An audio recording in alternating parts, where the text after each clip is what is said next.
Voilà ensemble pour corriger le dernier exercice de la série que j'avais oublié la dernière fois, l'exercice 33, page 243. Alors ici le but, on nous demande de calculer la mesure d'un angle au degré arrondi. Cette fois on nous donne les coordonnées de 3 points. Donc ici, pour utiliser la mesure de cet angle, la première étape, c'est déjà de vérifier que le triangle obtenu est rectangle.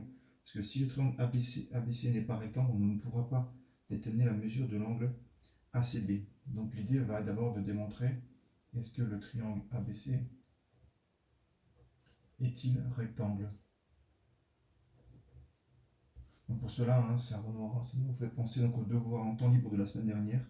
Donc l'idée va être de calculer la mesure de AB, la mesure de AC, la mesure de BC et déterminer donc grâce à la réciproque du théorème de Pythagore que ce triangle est rectangle.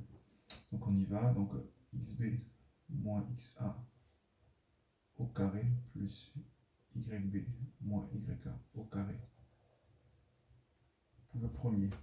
Et on va donc remplacer donc les coordonnées du point B 7, les coordonnées du point A 3, donc 7 moins 3 au carré, plus les coordonnées de B moins 1, moins et les coordonnées de A moins 4.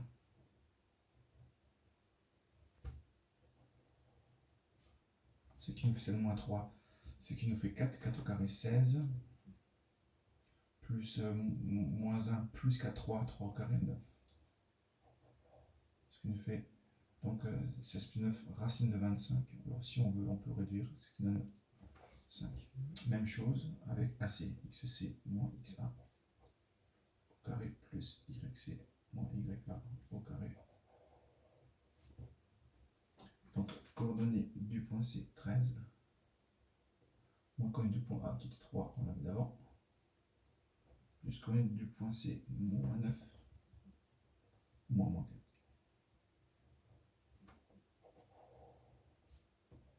Donc 13 moins 3, 10, 10 au carré, 100. Moins 9 plus 4, ce qui donne moins 5 au carré, 25. Donc j'ai racine de ici de 125. C'est pas un carré parfait, donc on peut le laisser sous la forme là. Donc ensuite BC, XC moins XB au carré, plus YC moins YB B au carré. Alors XC, YC, c'est 13 et moins 9.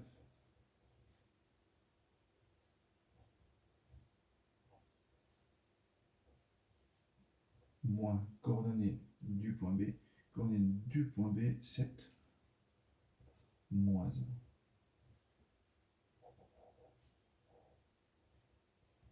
Ce qui fait 13 moins 7, 6. 6 au carré, 36. Moins 9 plus 1, 8. 8 au carré, 64. Ce qui donne racine de 200, ce qui fait 10. Ah, ces valeurs-là, finalement, elles sont secondaires. On verra juste après pourquoi. Maintenant, la question, c'est, a-t-on le côté le plus long, qui serait donc racine de 25, racine de 125, racine de 100, racine de 125, ça veut dire AC, qui est égal à la somme des deux autres.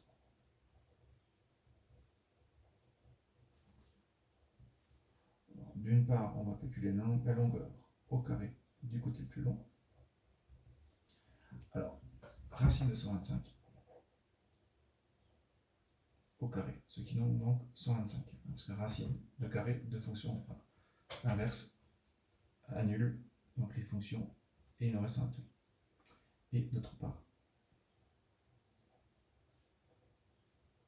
on fait la deuxième partie, AB carré plus BC carré, qui est égal donc à... Alors, d'où l'intérêt maintenant, vous avez remarqué que le carré et la racine carrée s'annulent.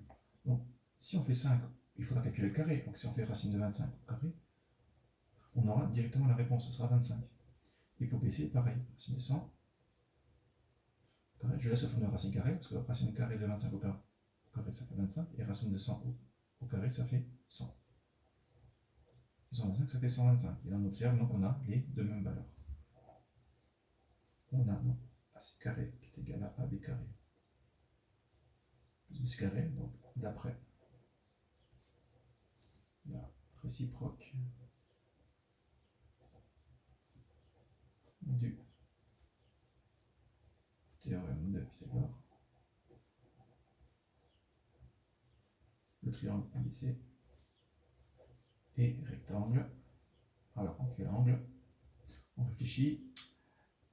Le plus long côté étant AC, donc ça veut dire que AC est l'hypoténuse. Donc l'angle droit se trouve au troisième point, B. Voilà, je vais vite faire un petit dessin rapide. Mon triangle est donc en B. Et il s'appelle ABC. Ok. Et maintenant, on va vraiment attaquer l'exercice. Donc on demande la mesure de l'angle ACB, celui-ci. Donc là, maintenant que le triangle est rectangle, on va utiliser. Alors, qu'est-ce qu'on va utiliser ici? Alors, je connais les trois côtés.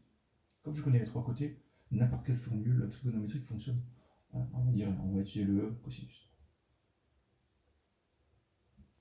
C'est le cosinus dans le triangle ABC, rectangle en B. Donc, cosinus de l'angle C. Voilà. Donc, l'angle C est égal, donc, hop. Saute à cosinus adjacent l'angle C, BC, hypoténuse AC. On remplace cosinus de l'angle C est égal à BC. Alors BC on l'a calculé, racine de 100, ce qui fait 10. Sur l'hypoténuse AC donc racine de 225. Donc voilà, alors le calcul qui est ici n'est pas une valeur très correcte au niveau écriture, mais c'est pas un problème, parce que de toute façon, nous, ce qu'on va faire, on va calculer donc, une valeur approchée de l'angle C. Donc on va utiliser sa calculatrice, et on va donc faire arc cosinus, donc arc cosinus de 10 divisé par la racine de 125. Et on laisse la calculatrice, ce qui donne la valeur qui se trouve ici, 26,56, et on nous demande l'arrondi à 0 après, donc 26,62. Voilà, donc surtout la conclusion de cet exercice, c'est qu'il faut surtout faire attention à utiliser le cosinus uniquement dans le cas d'un triangle rectangle. Tant qu'il n'est pas un rectangle, on ne peut rien dire. Donc le but de cet exercice était de vous faire remarquer que avant de débuter le calcul, qui est très court, on est bien, d'accord, il y avait toute une démarche avant pour vérifier que le triangle était rectangle. Voilà pour l'exercice 33.